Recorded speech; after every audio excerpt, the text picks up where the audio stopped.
Unlike last video, this video is going to be a very short video. I'll just mainly discuss on protein energy malnutrition.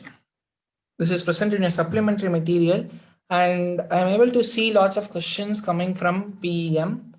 I'll be just discussing that. Apart from this, there are some disorders that you need to know. So, mostly disorders, vomiting, diarrhea, constipation, jaundice will be there. So, basically, they can ask you some difference between what is diarrhea and constipation, right? When a patient is not able to discharge its fecal matter, then it is constipation. When patient is discharging liquefied feces, right? Constipation is no feces. Here, liquid feces, that is diarrhea. These are some basic things that you all know. And vomiting, you just have to know the vomiting center where it is located. It is in the medulla.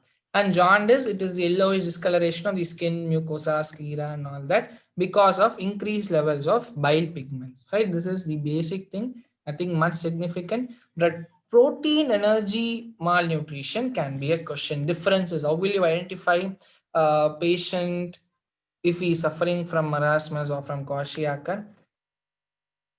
I wanted to put in an image, but unfortunately, I cannot directly put an image showing a child's face. That is not ethical. So I'll just try to explain. You just get to Google and try to appreciate the images, right? Appreciate in the sense the symptoms of energy malnutrition. It'll be so pathetic to see people with PEM.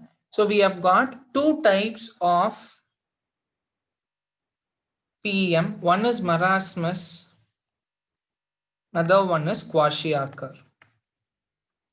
We will just discuss three entities that can be asked in your exams. First one, age of occurrence.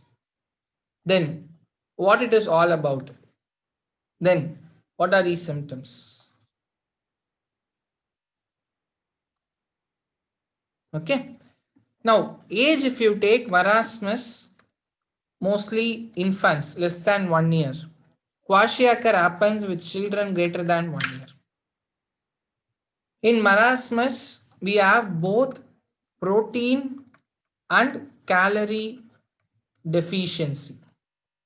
So, which means the patient intake of protein is also deficient, and if you take even the calorie is also deficient, means the energy that is being produced as a result of combustion of food, that is called as calorie, that is also deficient. So both proteins and calories are going to be deficient, and that is marasmus.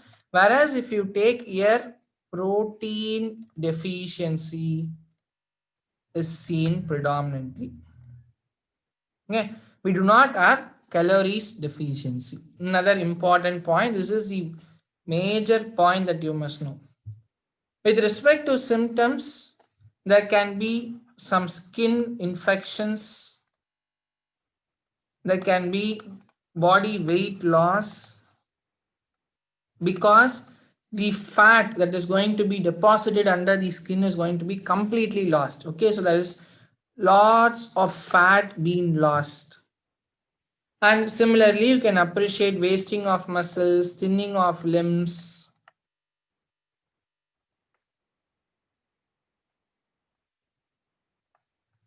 But whereas if you take, in case of Kwashiorkor, fat loss is not seen. And we will be able to appreciate edema. I'll tell you what is edema. So, basic differences, if you take protein and calorie deficiency, if both are seen, it is marasmus. If only protein deficiency is seen, it is Kwashiorkor. If fat loss is seen, it is marasmus. If fat loss is not seen, it is going to be Kwashiorkor. And along with that, I'll be able to appreciate edema. Edema is nothing but it is accumulation of fluids in the space. So wherever I have some space left, if there is some fluid getting accumulated, then I call it as edema. So if you typically see, get to see some pictures in your internet, you'll be able to see that Kwashiorkor patients will have a very big belly. That I call it as pot belly. Because of this edema, I'll be able to see that. Along with that, there'll be even some visceral manifestations that is different. But maina, there'll be edema seen in Kwashiorkor. So please note these basic differences, very important for your exams. With this chapter is done. I'll meet you in some other chapter. Thank you all. Bye.